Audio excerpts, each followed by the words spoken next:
할렐루야. 여러분 반갑습니다. 오늘도 하나님의 그 은혜를 사모하며 주일 예배 오신 여러분을 주님의 이름으로 축복하고 환영합니다. 오늘 특별히 어버이 주일로 섬기는데요, 우리 육신의 부모님의 마음과 함께 우리 아버지 되시는 하나님의 마음을 아는 그런 오늘 이 시간 되기를 소망합니다. 우리 이 시간 우리의 신앙을 사도신경으로 주님 앞에 고백하며 주님의 그 보좌 앞으로 나아갈까요? 전능하사 천지를 만드신 하나님 아버지를 내가 믿사오며 그 외아들 우리 주 예수 그리스도를 믿사오니 이는 성령으로 잉태하사 동정녀 마리아에게 나시고 본디오 빌라도에게 고난을 받으사 십자가에 못 박혀 죽으시고 장사한 지 사흘 만에 죽은 자 가운데서 다시 살아나시며 하늘에 오르사 전능하신 하나님 우편에 앉아 계시다가 저리로서 산자와 죽은 자를 심판하러 오시리라. 성령을 믿사오며 거룩한 공예와 성도가 서로 교통하는 것과 죄를 사하여 주시는 것과 몸이 다시 사는 것과 영원히 사는 것을 믿사옵나이다. 아멘. 생활 속 거리두기 정부 지침에 따라서요, 우리가 함께 마스크를 쓴 상태에서 찬양을 하고 예배를 하기로 했습니다. 혹시 쓰지 않으신 분들은 마스크를 쓰시고 예배를 드리시면 감사하겠습니다. 이 시간 우리의 마음을 다해 주님 앞에 나아갈까요? 샘물과 같은 보혈은 주님의 피로다. 보혈의 죄를 씻으면 정하게 되겠네.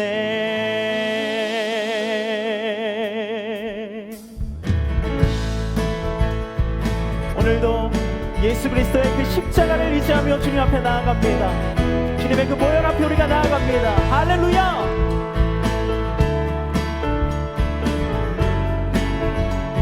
샘물과 같은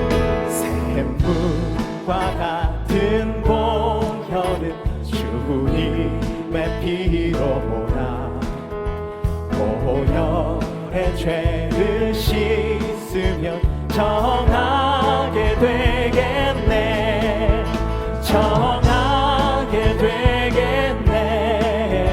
정하게 되겠네. 보혈의 죄를 씻으면 정하게 되겠네. 저도 회개하고서 보혈에 씻었네. 저도 저 같은 네 몸도 죄 씻기 원하네. 죄 씻기 원하네. 죄 씻기 원하네. 저도 저 같은 네 몸도 죄 씻기 죄속함 받은 백성은 영생을 얻겠네. 아멘. 샘솟듯 하는 피권세 한없이 크도다. 한없이 크도다. 한없이 크도다. 샘솟듯 하는 피권세 한없이 날 정케 하신 피보니 그 사랑 한없네. 살동안 받는 사랑을 늘 우리 함께 찬송합시다. 늘 찬송하겠네. 늘 찬송하겠네. 살동안 받는 사랑을 늘 찬송하겠네. 이후엔 천국 올라가 더 좋은 노래로 날 구속하신 은혜를 늘 찬송하겠네.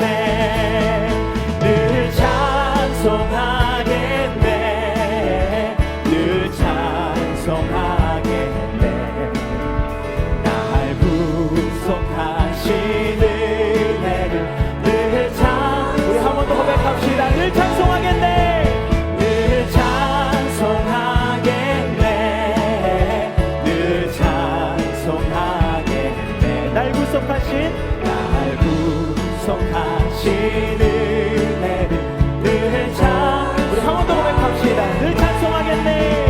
늘 찬송하겠네. 늘 찬송하겠네. 날 구속하신 은혜를 늘 찬송하. 십자가 군병 들어.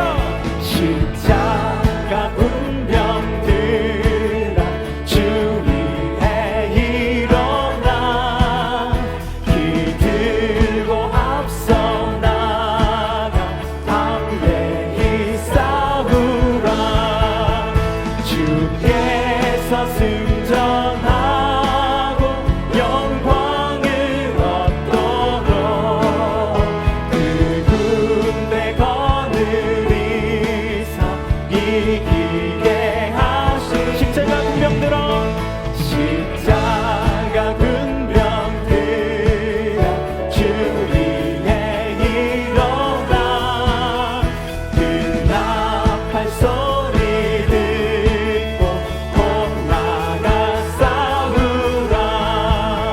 수 없는 원수 앞에 주 따라갈 때에 주 예수 힘을 주사 강하게 하시네. 십자가 군병 들어. 주 위에 일어나.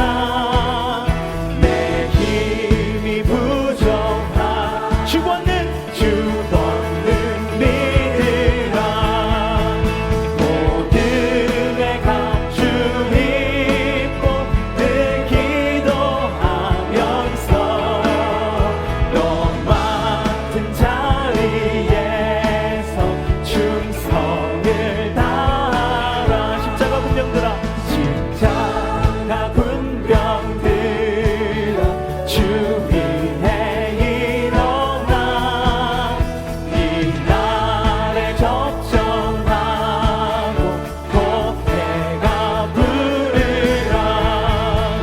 승전한 군사들은 영생을 얻으며 영광의 주와 함께 왕노. 우리 한 번 더 고백할까요? 승전한 군사들은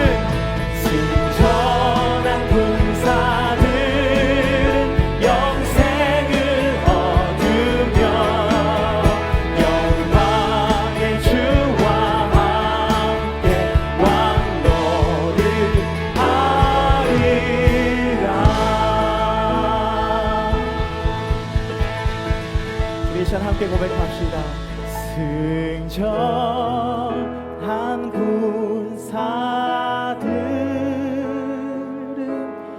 영생을 얻으며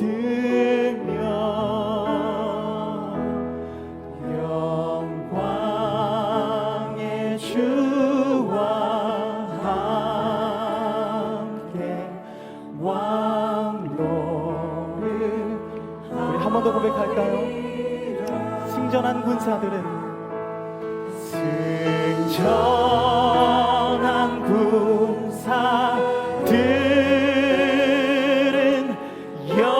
영생을 얻으며 영광의 주와 함께 왕노를 하리라.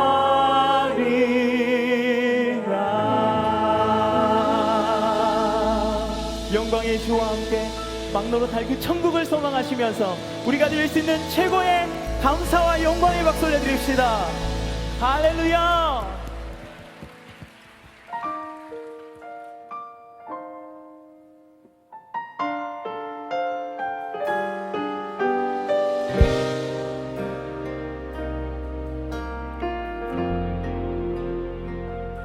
아버지 당신의 마음이 있는 곳에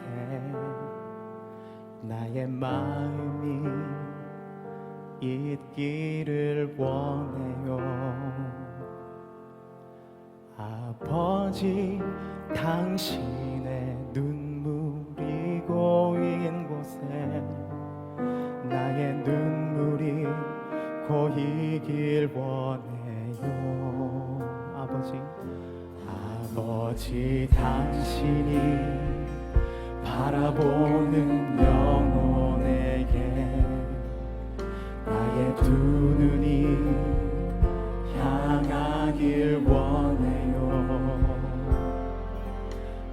아버지, 당신이 울고 있는 어두운 땅에 나의 두 발이 향하길 원해요.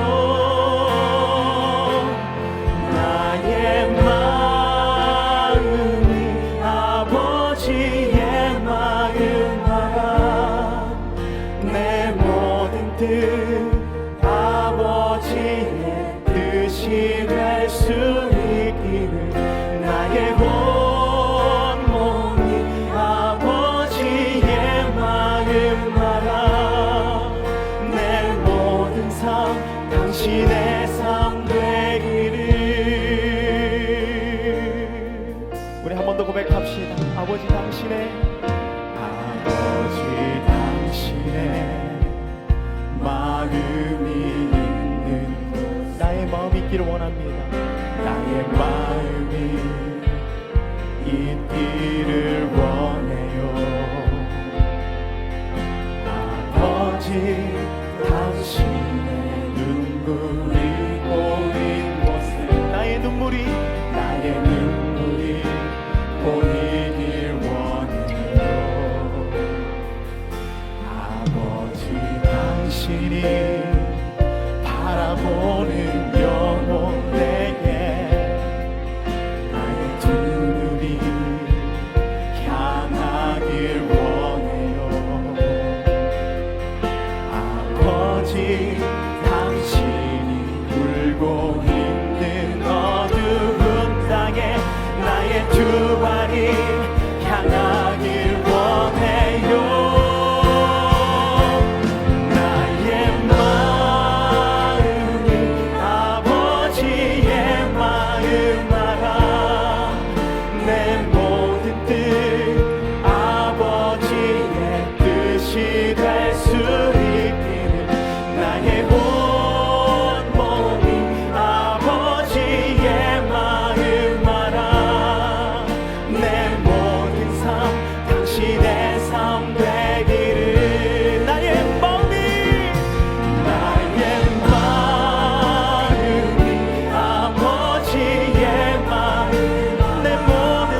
성도 여러분, 한 주 동안 평안하셨습니까? 5월 둘째 주 오류뉴스입니다. 코로나19에 대한 정부 방침이 생활 방역으로 전환됨에 따라 예배 및 교회 사역이 점진적으로 정상화됩니다. 성도님들께서는 새벽 기도회와 수요 오전 오후 예배, 금요 기도회, 주일 예배 시 정부 7대 예방 수칙에 따라 현장에서 발열 체크와 교인 확인, 지정 좌석 착석, 손 소독제 사용 등의 방침을 따라주시기 바랍니다.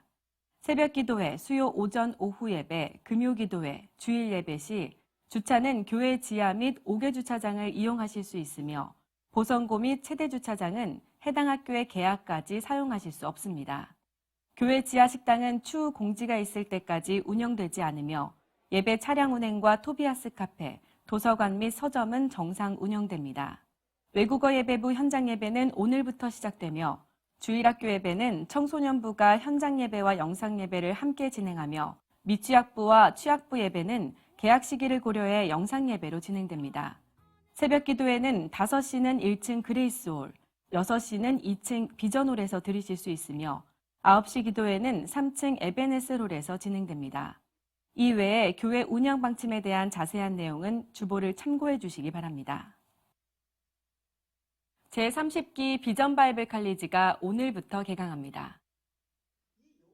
이번 비전 바이블 칼리지는 교리 세우기와 바이블 워크, 베이직 워크가 주일반과 주중반으로 나눠 6주간 진행되며 외부 강사 강의는 코로나19로 인해 진행하지 않습니다.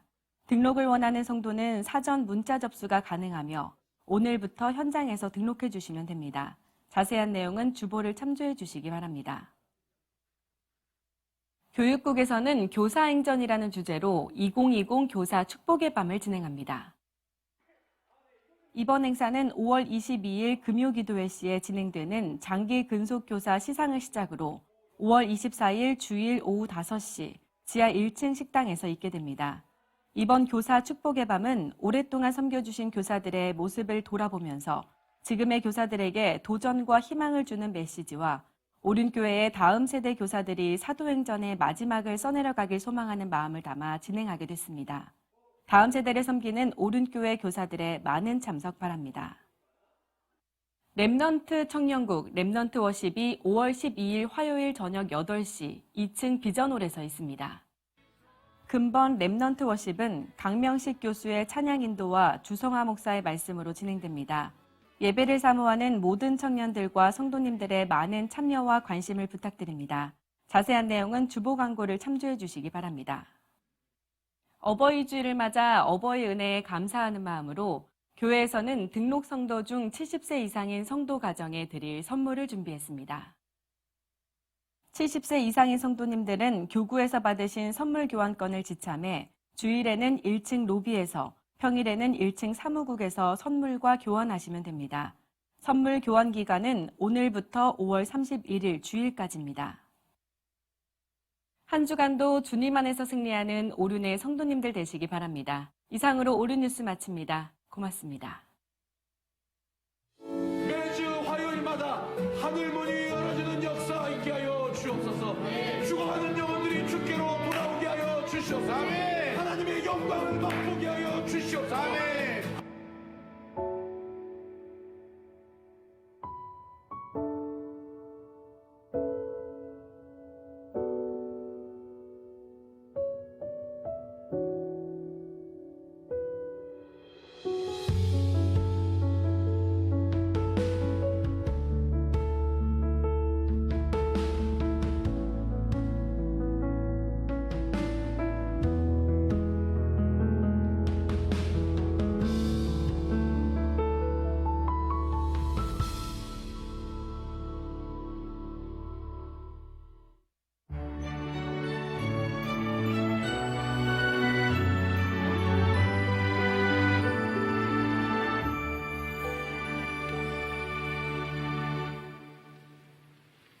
할렐루야.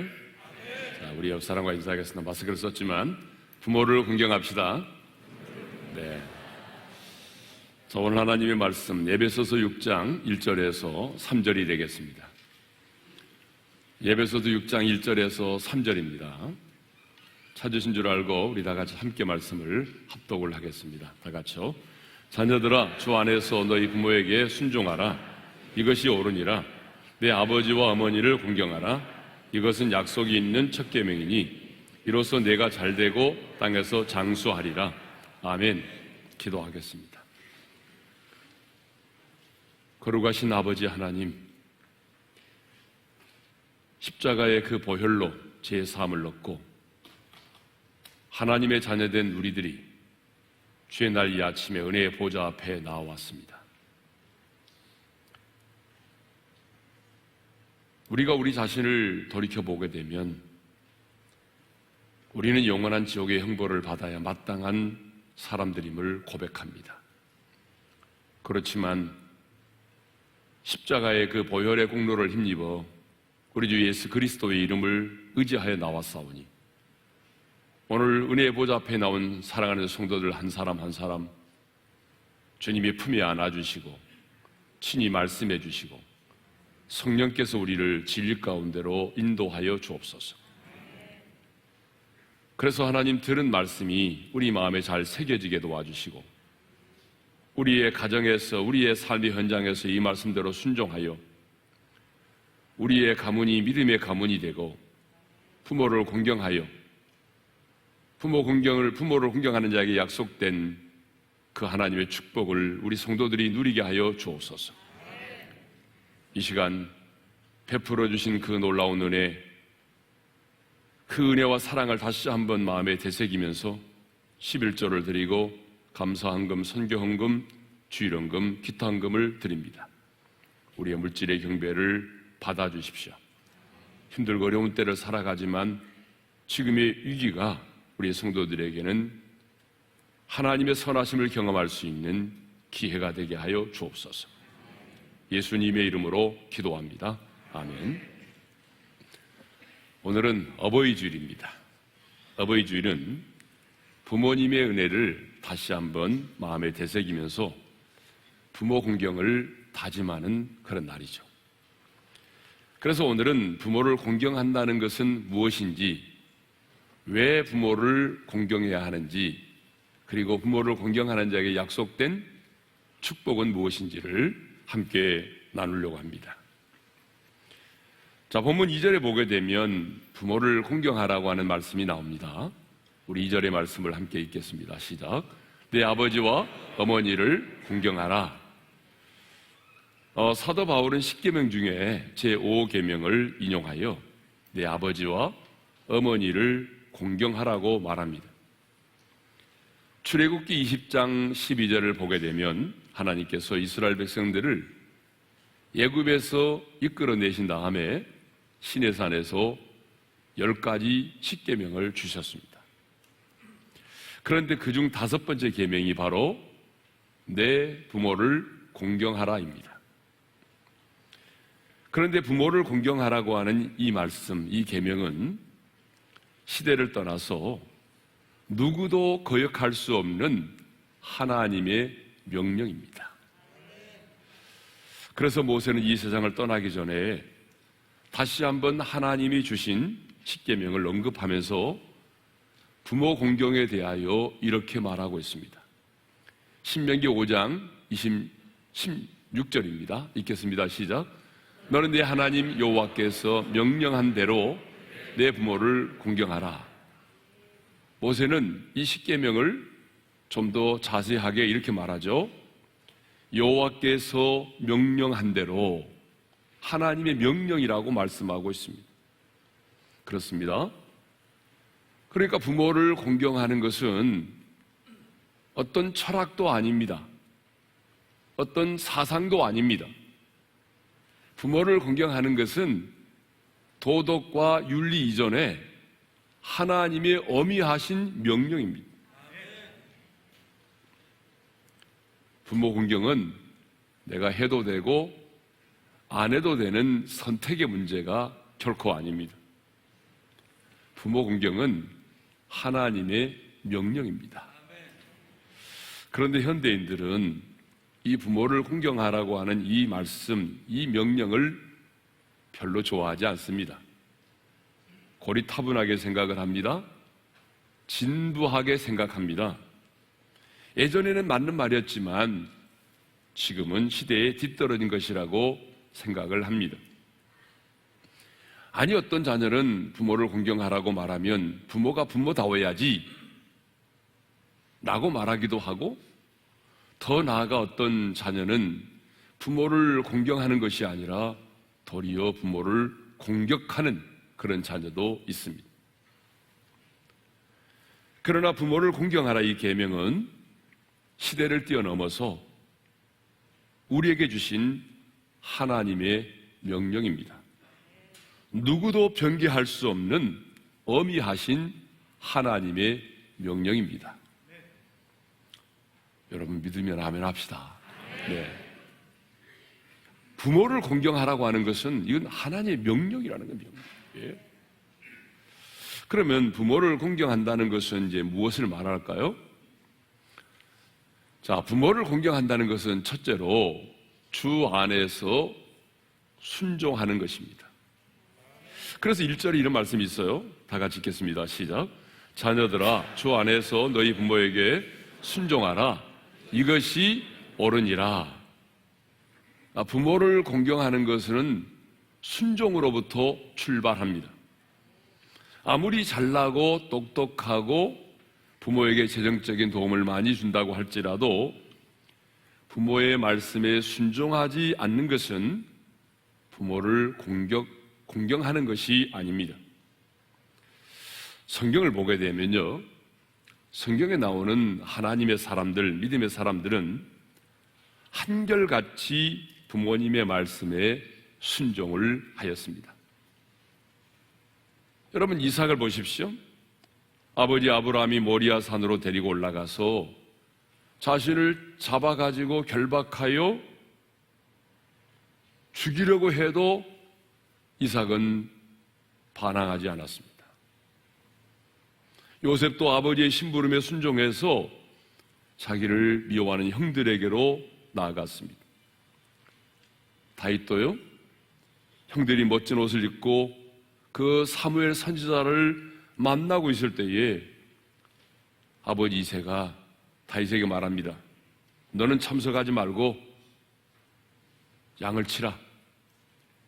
아버지 이새의 말씀에 순종해서 자신도 사무엘 선지자 만나고 싶고 그 잔치에 참여하고 싶지만은 아버지 말씀에 순종해서 묵묵히 베들레헴 들판으로 나가서 양떼를 쳤습니다. 우리 예수님도 아버지 하나님의 뜻에 순종하여 하늘의 영광의 보좌를 버리시고 이 땅에 오셨고 십자가에 달려 죽으셨습니다. 이렇게 부모를 공경하는 것은 순종하는 것입니다. 그런데 무조건 순종하지 말고 주 안에서 순종하라고 말하죠. 무슨 말입니까?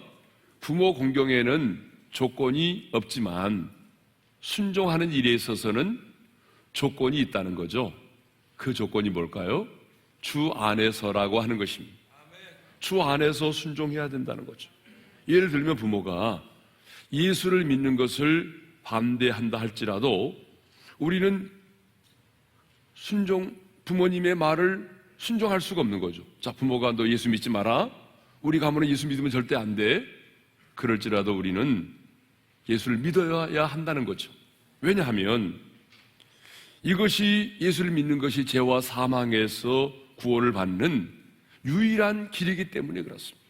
예? 이건 진리이기 때문에 그렇습니다. 그러나 진리의 문제가 아니라고 한다면 우리는 부모의 권위를 인정하고 부모님의 말씀에 순종해야 합니다. 그래서 존 스타트 목사님은요, 부모가 믿는 것을 반대하는 경우에는 순종할 수 없지만 부모가 세례받는 것을 반대할 때는 순종하여 세례를 받는 것을 나중으로 미루라고 했습니다. 세례도 중요하지만 또 믿는 것과 세례받는 건 좀 다르잖아요. 그죠? 그러니까 부모가 믿는 것을 반대할 때는 우리가 순종할 수 없지만 세례를 받지 말라고 말하면 그것은 우리가 그 말씀에 순종해서 다음으로 미룰 수 있다라고 하는 거죠. 예. 자, 부모를 공경하는 것이 뭐예요? 두 번째로 부모를 존경하는 것입니다. 그러니까 첫 번째가 주 안에서 순종하는 것이고, 두 번째로는 부모를 존경하는 것입니다. 이 부모를 공경하라 할 때에 공경하라고 하는 이 히브리 단어가 무겁다, 존귀하다는 뜻을 가진 카베드라는 동사에서 나왔습니다. 그러므로 부모를 공경하는 것은 부모를 무겁게 대하는 것이죠. 여러분, 부모를 무겁게 대한다는 것은 뭐예요? 부모님의 존재에 대해서 가치를 두는 것이죠. 부모님의 존재 가치를 인정해 드리는 것이 뭐예요? 그거 바로 부모를 존경하는 것입니다. 그러니까 한마디로 부모를 공경한다는 것은 부모를 내가 존경하는 것을 의미하는 것이죠. 여러분, 솔로몬을 한번 보겠습니다. 어린 나이에 아버지 다윗을 이어서 왕이 되었습니다. 그런데 하루는 어머니 밧세바가 아도니아가 청탁한 문제를 가지고 나왔어요. 그때 왕인 솔로몬은 어머니를 어떻게 맞아들였습니까? 열왕기상 2장 19절 하반절입니다. 함께 읽겠습니다. 다 같이요.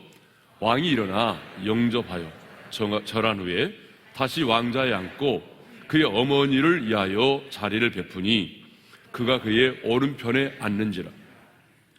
여러분, 솔로몬은 왕이었지만 어머니가 들어올 때는요, 그는 일어나서 어머니를 영접했다는 것입니다. 일어나 절을 하면서 정중하게 어머니를 영접했습니다. 다음엔 그의 어머니를 자신의 오른편에 앉게 하였습니다. 여러분, 오른편이라고 하는 것은 최대의 존대와 영광의 자리를 말합니다. 솔로몬은 어머니에 대하여 극진한 사랑과 존경을 표했습니다. 솔로몬은 왕이었지만은 어머니를 이렇게 존경하였습니다. 그러면 자신의 어머니가 완전해서입니까? 아니죠. 자신의 어머니가 완전해서가 결코 아닙니다. 자, 여러분, 솔로몬의 어머니 밧세바가 어떤 사람입니까? 사람이 볼 수 있는 낮 시간에 목욕을 하다가 다윗 왕으로 하여금 시험에 들게 한 여자입니다. 왜 하필이면 사람이 볼 수 있는 보이는 곳에서 목욕을 해가지고 사람을 시험에 들게 합니까? 그 일로 인해서 남편을 전쟁터에 나가서 죽게 만든 장본인입니다. 솔로몬이 왜 어머니의 허물을 몰랐겠어요? 어머니의 허물을 알고 있지만 솔로몬은 어머니를 존경했습니다. 부모를 존경하는 것이 바로 부모를 공경하는 것입니다. 그러면 좀 더 구체적으로 이제 부모를 존경한다는 것이 무엇인지를 살펴보도록 하겠습니다. 자, 부모를 존경한다는 것은 첫째로 부모를 경히 여기지 않는 것이죠. 잠언 23장 22절의 말씀을 우리 함께 읽겠습니다. 다 같이요. 너를 낳은 아비에게 청종하고 내 늙은 어미를 경히 여기지 말라. 자, 여기 경히 여기지 말라는 말씀이 나오죠. 경히 여기지 말라는 말씀은 가볍게 여기지 말라, 그런 말이죠. 부모가 연로하고 힘이 없다고 해서 가볍게 여기거나 없인 여기지 말라는 것입니다. 부모가 나에게 아무런 도움이 되지 않는다고 해서 부모를 경히 여기지 말라는 것입니다. 부모를 경히 여기지 말라는 것은 부모를 무시하지 말라는 것입니다. 그러면 부모를 경히 여기지 않는 것, 부모를 무시하지 않는 것은 뭘까요? 그것은 부모의 말을 잘 청종하는 것입니다. 다시 한번 잠언 23장 22절을 읽겠습니다. 시작. 너를 낳은 아비에게 청종하고 내 늙은 어미를 경히 여기지 말라. 여러분, 이 문장을 보게 되면 경히 여기지 않는 것이 뭐예요? 청종하는 것입니다. 청종이 뭡니까? 듣고 순종하는 것을 말하죠. 자, 부모를 공경한다는 것은요, 부모의 말씀을 듣는 데서부터 시작이 되는 것입니다. 연세가 들어갈수록 외로움이 많습니다. 젊은 날에는 슬퍼할 겨를이 없을 정도로 바쁘게 인생을 살았는데 퇴직을 하고 나니까 남은 건 시간밖에 없습니다. 그래서 대화를 함께 나눌 수 있는 사람이 많지가 않아서 외로울 때가 많죠. 그러므로 부모님이 말씀하시면 감사하는 마음으로 들으셔야 됩니다. 여러분, 들을 수 있다는 것이 행복입니다. 말도 안 되는 소리라고 빈잔하지 말고 부모님이 말씀하시면 그냥 들어주십시오. 넋두리라도 들어주시고 푸념도 들어주십시오. 시대에 뒤떨어진다고 노후 대책을 해놓지 않아서 짐이 된다고 무시하지 마시고요. 부모님의 푸념도 부모님의 넋두리도 들어주셔야 됩니다. 왜냐 그러면 부모님의 푸념도 들을 수 있는 날이 그렇게 많지 않기 때문에 그렇습니다. 저희 아버지 얘기를 또 하겠습니다. 예전에 저희 아버지는 서울에 한번 올라오시면요, 아주 이야기보따리를 갖고 오십니다. 그러니까 이런저런 이야기를 참 많이 하셨어요. 예? 얼마나 하시고 싶은 말씀이 많으셨는지 거실에서 그렇게 많이 얘기를 나누시고도 제 아내가 이제 밥을 짓고 반찬을 준비하기 위해서 부엌에 들어가면 부엌에까지 들어오셔서 계속해서 말씀을 하시는 거예요. 응? 근데 그 레퍼토리가 정해져 있어요. 작년에 오셔서 하신 말씀이 대부분입니다. 작년에 오셔서 하셨던 말씀인데 또 우리 아버지는 열심히 그 얘기를 하시는 거죠. 하지만 제 아내가 아버지의 말씀을 참 잘 들어주었습니다. 그런데 이제 지금은요, 아버지의 푸념도 넋두리도 들을 수가 없습니다. 저는 가끔 지금이라도 아버님이 나타나셔서 말씀을 하신다면 밤을 새워서라도 그 푸념을 듣고 싶을 때가 있습니다. 예. 그런데 가끔 보게 되면 부모님이 말씀하시면 또 잔소리한다고, 예? 또 잔소리라며 무시하는 그런 자녀들이 있습니다. 그러나 기억하십시오. 들어줌이 효의 시작입니다. 부모의 말씀에 귀를 기울이고 잘 들어주는 것만으로도 여러분 효도가 되는 것입니다. 예. 자, 부모를 또 존경하는 것은 뭐예요? 두 번째로는 부모의 허물을 덮어주는 것입니다. 설령 부모의 인생에 약점이 있고 허물이 있어도 그 부모의 허물을 덮어주는 거예요. 자, 성경을 보게 되면 당대 의인이요, 하나님 앞에서 완전한 자였던 노아가 홍수 이후에 큰 실수를 했죠. 포도주를 많이 마시고 취해서 옷을 다 벗어버리고 벌거벗은 채로 장막 안에 누워 있었습니다. 그때 아버지의 그 부끄러운 모습을 보았던 이 함이라고 하는 아들은요, 밖으로 나가서 우리 아버지가 지금 술에 취해가지고 벌거벗고 지금 장막에 누워 있다라고 까발리기 시작했어요. 그런데 이 소식을 들은 셈과 야벳이라고 하는 두 아들은 옷을 가져다가 자기들의 어깨에 메고 뒷걸음쳐 들어가서 아버지의 하체를 덮어 주었습니다. 창세기 9장 23절이죠. 함께 읽겠습니다. 다 같이요. 셈과 야벳이 옷을 가져다가 자기들 어깨에 메고 뒷걸음쳐 들어가서 그들의 아버지 하체를 덮었습니다. 노아의 두 아들 셈과 야벳은요, 아버지 노아를 비난하지 않았습니다. 아버지 노아의 허물과 수치를 덮어주었습니다. 여러분, 우리 부모님도 사람인지라 때로는 실수할 수 있습니다. 허물도 있을 수 있습니다. 여러분, 육신의 부모 역시 완전하지 않습니다. 내게 허물이 있고 내게 약점이 있듯이 우리 부모님의 인생에도 허물이 있고 약점이 있습니다. 우리 부모님의 인생에도 지우개가 있다면 지워버리고 싶은 그런 아픔이 있습니다. 하지만 자녀된 우리는 그럼에도 불구하고 부모를 무시하거나 가볍게 여겨서는 안 됩니다.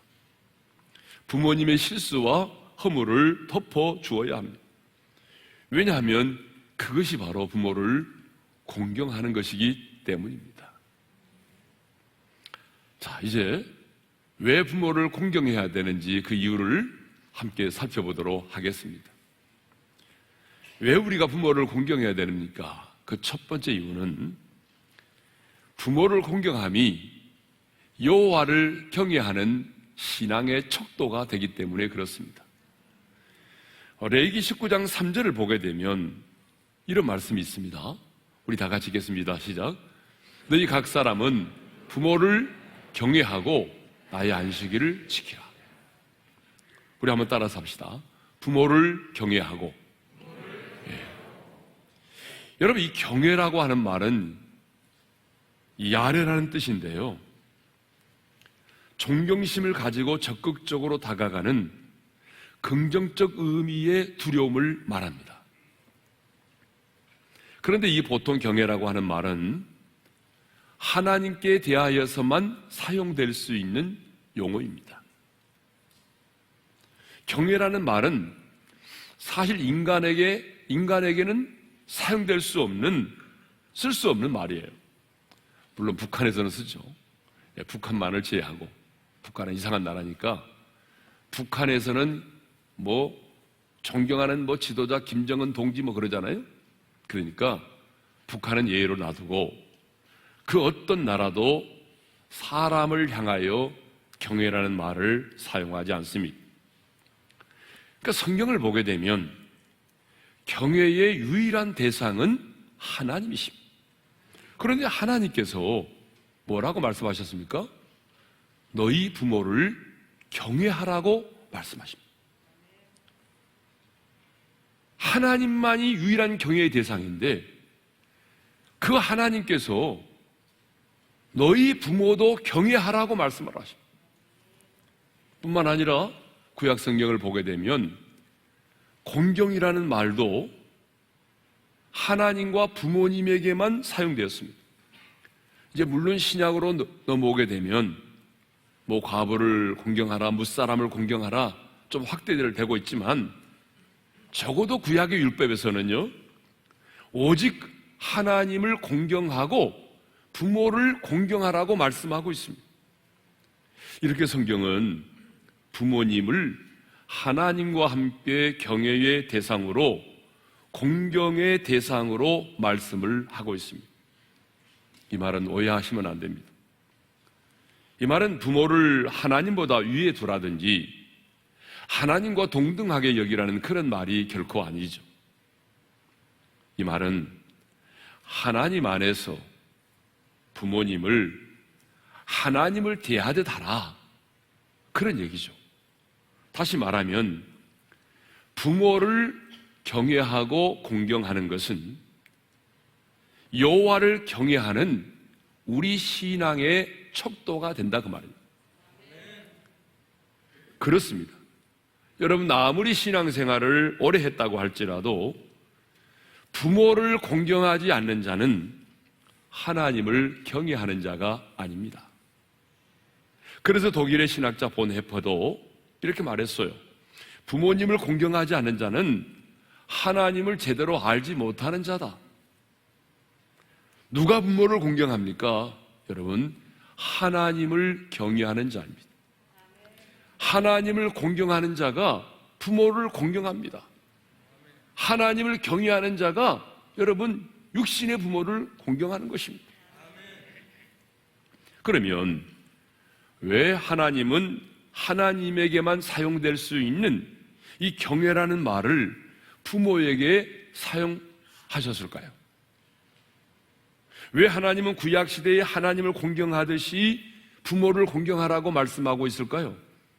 두 가지 이유 때문입니다. 첫째는 부모는 이 땅에서 하나님을 대신하기 때문입니다. 두 번째 이유는 부모가 내 생명의 근원이기 때문입니다. 물론 모든 생명의 근원은 하나님이십니다. 그러나 지금 내 생명의 근원은 부모님이십니다. 그래서 하나님은 부모를 공경하지 않는 것을 하나님 자신에 대한 도전으로 여기십니다. 부모를 공경하지 않는 것을 하나님 자신에 대한 심각한 반역으로 여기신다는 거예요. 여러분 이걸 아셔야 돼요. 내가 부모를 공경하지 않고 부모를 경외하지 않으면 하나님은 그것을 하나님 자신에 대한 반역으로, 하나님 자신에 대한 도전으로 여기신다는 거예요. 왜요? 부모는 이 땅에서 하나님을 대신한 뿐만 아니라 내 생명의 근원이기 때문에 그렇습니다. 그래서 율법은 하나님을 해방하는 자를 죽이라고 말씀하신 것처럼 부모를 저주하고 멸시하는 자도 죽이라고 말씀하셨어요. 예?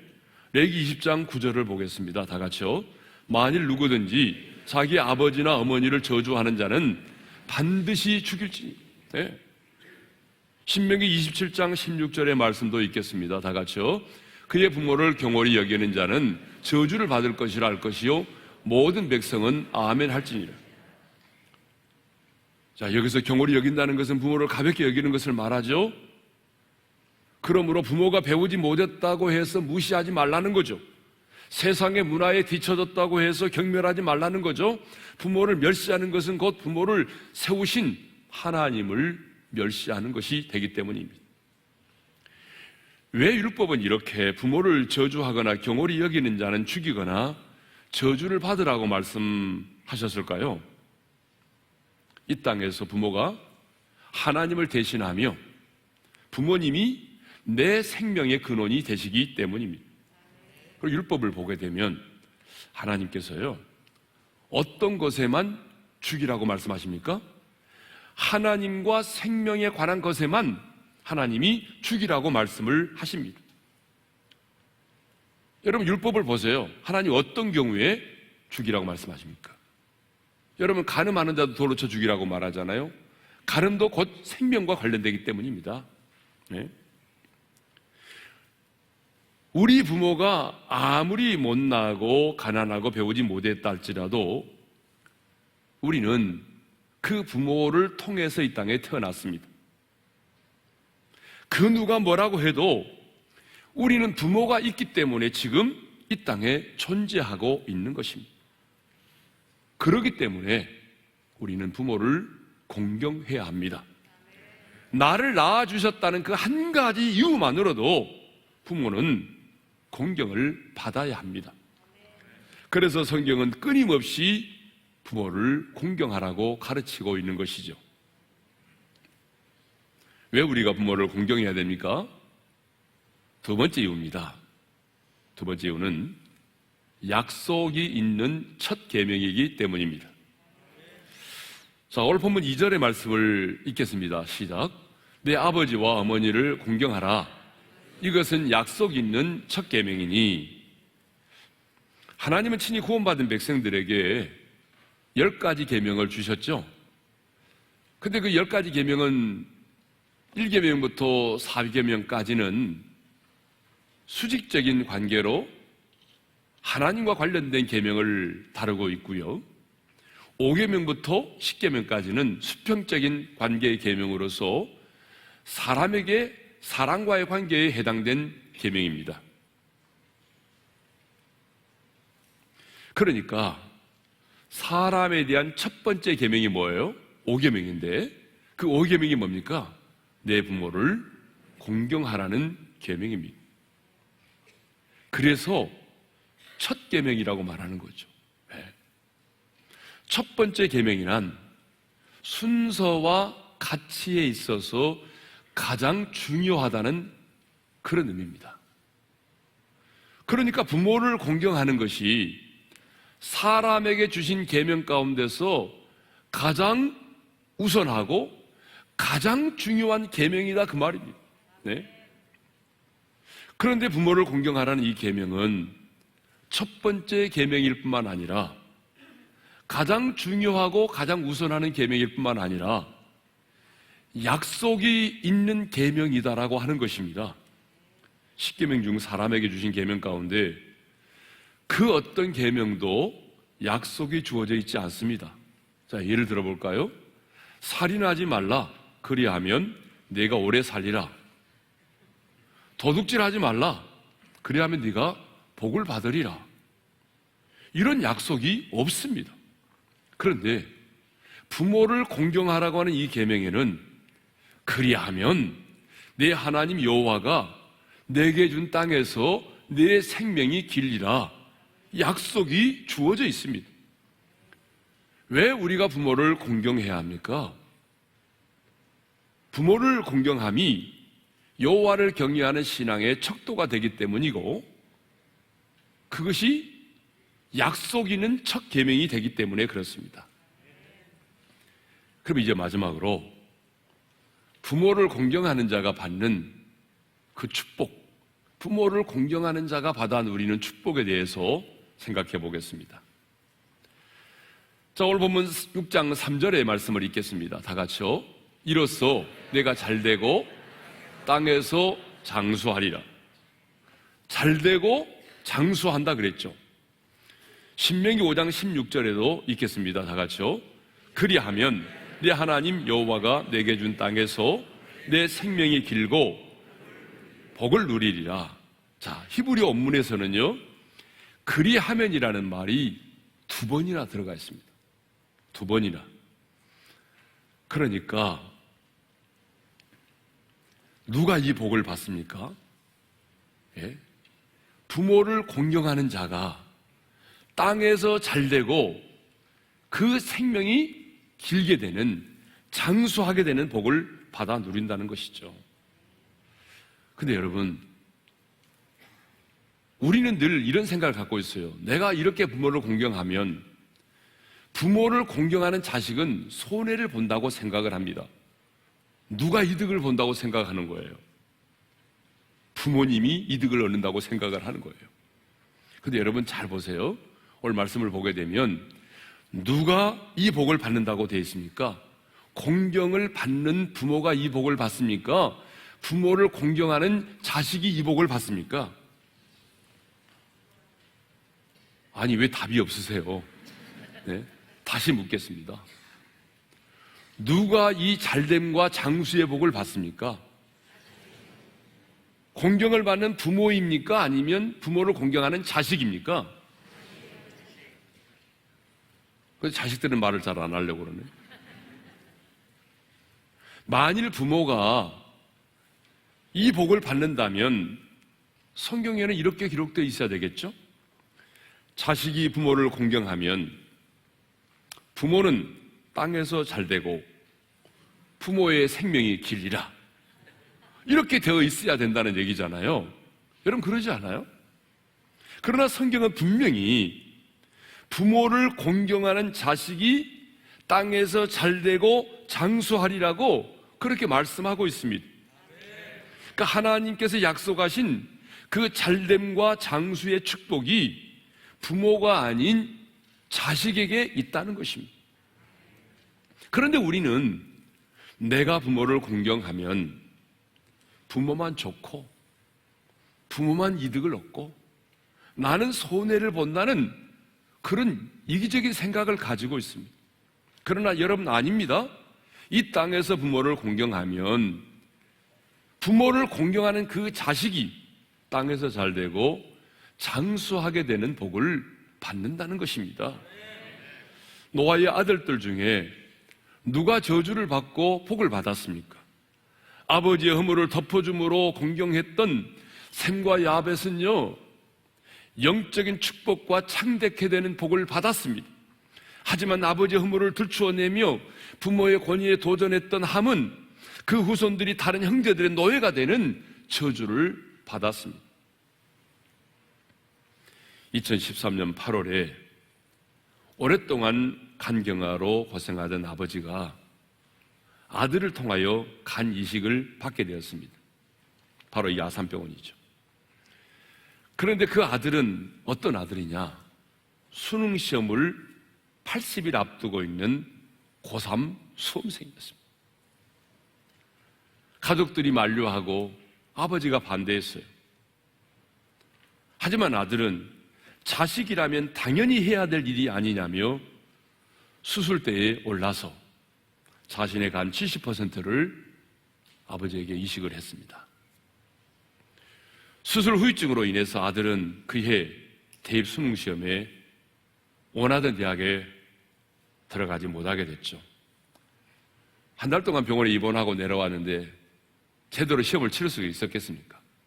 그래서 성적이 좋지 못해가지고 원하는 대학에 진학에 실패를 했습니다. 1년 동안 재수를 했어요. 열심히 재수를 했는데 재수하고 난 이후에 이 아들이 2015년 서울대 컴퓨터공학부 정시 모집에 합격을 했습니다.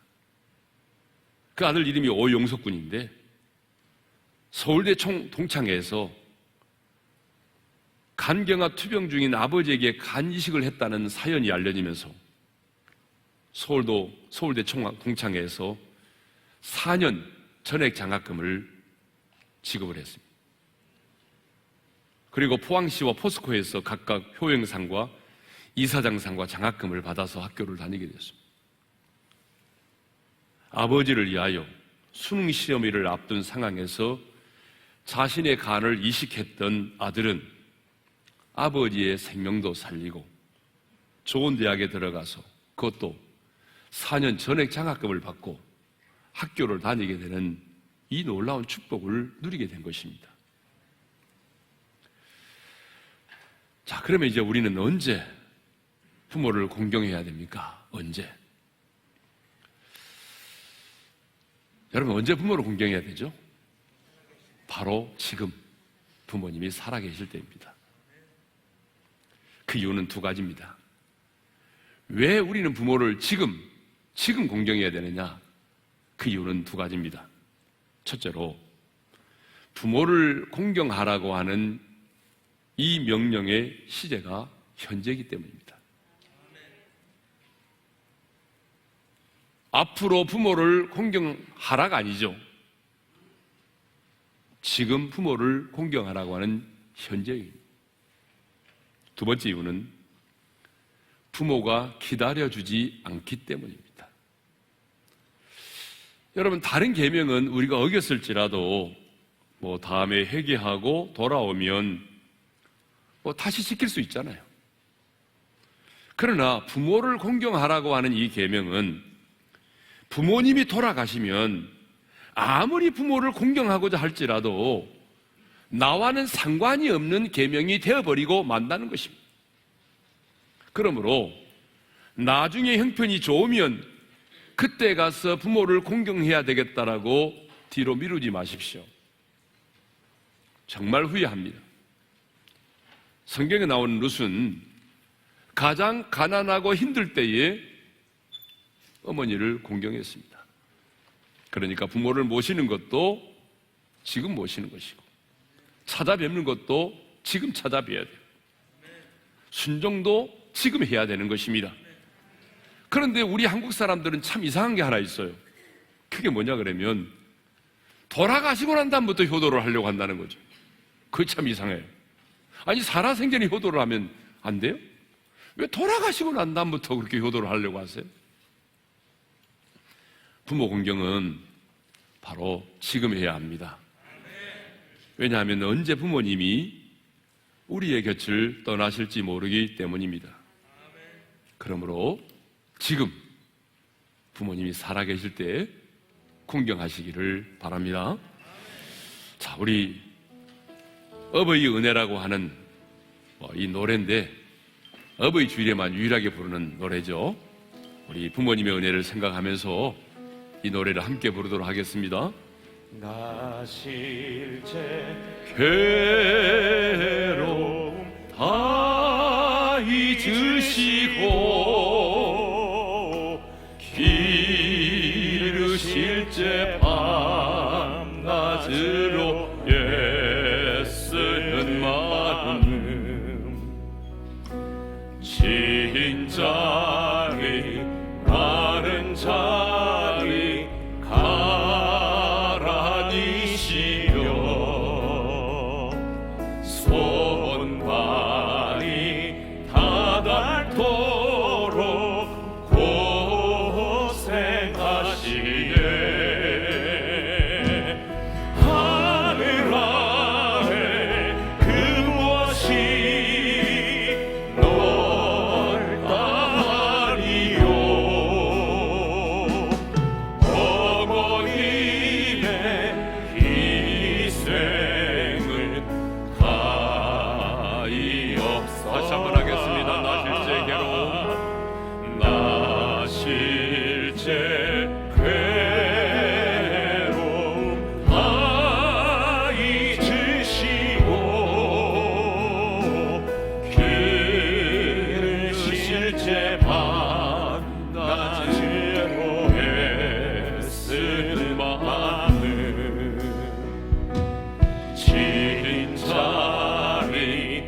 자, 우리 한번 눈을 감고 주신 말씀 마음에 새기며 기도합시다. 내 부모를 공경하라고 하는 이 말씀은 하나님의 명령입니다. 시대를 뛰어넘는 하나님의 명령입니다. 부모를 공경하는 것은 뭘까요? 주님 안에서 순종하는 것입니다. 부모를 존경하는 것입니다. 부모를 존경하는 것은 부모를 경히 여기지 않는 것입니다. 가볍게 여기지 않는 것입니다. 부모의 말을 청종해 주는 것입니다. 부모의 허물을 덮어주는 것입니다. 왜 부모를 공경해야 됩니까? 부모를 공경함이 여호와를 경외하는 우리의 신앙의 척도가 되기 때문입니다. 약속에는 첫 계명이기 때문에 우리는 부모를 공경해야 되는 것이죠. 부모를 공경하는 자가 받는 축복이 무엇입니까? 저 하나님 나라에서가 아니라 바로 이 땅에서 잘 되고 내 생명이 길게 된다고 하는 것이죠. 언제 부모를 공경해야 됩니까? 바로 지금입니다. 다음으로 미루지 마십시오. 형편이 좋아지면 그때 가서가 아닙니다. 바로 지금 힘들고 어려운 가난한 상황 속에서 부모를 공경하는 것이죠. 오늘은 잠잠히 우리 작은 목소리로 부모님의 은혜를 마음에 되새기면서 주님, 내가 이렇게 부모를 공경하는 자로 살겠습니다. 허물을 덮어주겠습니다. 청종하겠습니다. 부모를 내가 가볍게 여기지 않겠습니다. 그래서 부모를 공경하는 자에게 약속된 이 축복 우리 자손 대대로 누리게 도와주십시오. 이런 결단의 기도를 우리 작은 목소리로 잠잠히 하나님께 드리겠습니다. 함께 기도하십시다. 아버지 하나님, 오늘도 우리에게 귀한 말씀 주셔서 감사합니다. 내 부모를 공경하라. 주님, 이것은 도덕도 아니요 사상도 아니요 윤리이기 전에 하나님이 우리에게 주신 엄미하신 명령입니다. 하나님의 명령을 받들어 우리가 부모를 공경하되 주 안에서 순종할 수 있기를 원합니다. 주님 안에서 부모님의 말씀을 거스르지 않게 도와주시고 순종할 수 있도록 도와주시고 부모를 존경할 수 있기를 원합니다. 나를 낳아주셨다는 그 사실만으로도 우리는 부모를 경홀히 여기지 않게 하시고 부모를 존경할 수 있게 도와주옵소서. 부모님의 말씀에 청종할 수 있기를 원합니다. 잔소리라고 구박하지 말게 하시고 푸념도 넋두리도 들어줄 수 있는 성도들이 되기를 원합니다. 뿐만 아니라 여호와를 경외하는 신앙의 척도이기 때문에 부모를 공경하는 믿음을 통해서 내가 얼마나 여호와를 경외하는지 나의 신앙의 척도가 되게 하여 주옵시고 약속에는 첫 계명이기 때문에 그 어떤 것보다도 부모를 공경함을 우선으로 여기고 부모를 공경을 가장 중요하게 생각할 수 있기를 원합니다. 주님, 부모를 공경하는 자에게 땅에서 잘되고 장수하리라 주님이 약속하여 주셨사오니 우리 오륜의 모든 성도들, 이 설교를 듣는 모든 성도들이 부모를 공경함으로 땅에서 잘됨과 장수의 축복을 받아 누릴 수 있게 하여 주옵소서. 다음으로 미루지 말게 도와주시고 우리 부모님 지금 살아생전에 내 상황이 힘들고 어렵지만 힘들고 어려운 상황에서라도 오늘 내 부모를 공경할 수 있는 우리 모두가 되게 하여 주옵소서. 이제는 우리 주 예수 그리스도의 은혜와 하나님 아버지의 영원한 그 사랑하심과 성령님의 감동, 감화, 교통하심이 부모를 공경함으로 땅에서 잘됨과 장수의 축복을 받아 누리기를 간절히 소망하는 모든 성도들 위해 이제로부터 영원토록 함께 하시기를 축원하옵나이다. 아멘.